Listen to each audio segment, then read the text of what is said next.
خاتمہ بالایمان کے نسخے، یعنی کلمے پر موت آنے کے اعمال۔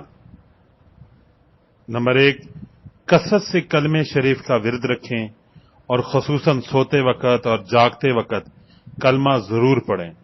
نمبر 2، صدقہ اور خیرات برے خاتمے سے بچاتا ہے، اس لیے کم ہو یا زیادہ صدقہ و خیرات ضرور کرتے رہیں۔ نمبر 3، اہل علم کے ساتھ محبت رکھنا، ان کی صحبت میں بیٹھنے کا حریص ہونا۔ نمبر 4، اللہ تعالیٰ سے اس کی محبت مانگتے رہنا تاکہ محبت الہی ملنا آسان ہو جائے۔ نمبر 5، پاک دامنی اور خوف خدا کی زندگی گزارنا، جس کسی کو خوبصورت مرد یا عورت بلائے تو وہ فوراً کہے میں اللہ سے ڈرتا ہوں۔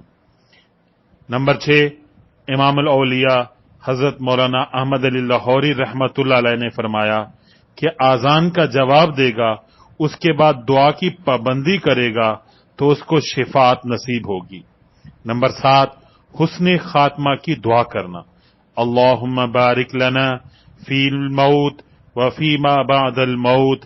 نمبر 8، بزرگوں کا یہ تجربہ ہے کہ یہ دعا زندگی میں کثرت سے پڑھتے رہیں تو خاتمہ بالخیر ہو جائے گا۔ ربنا لا تزغ قلوبنا بعد اذ ہدیتنا وہب لنا من لدنک رحمہ انک انت الوہاب۔ نمبر 9، مسواک کی پابندی کرنے سے کلمے پر موت آتی ہے۔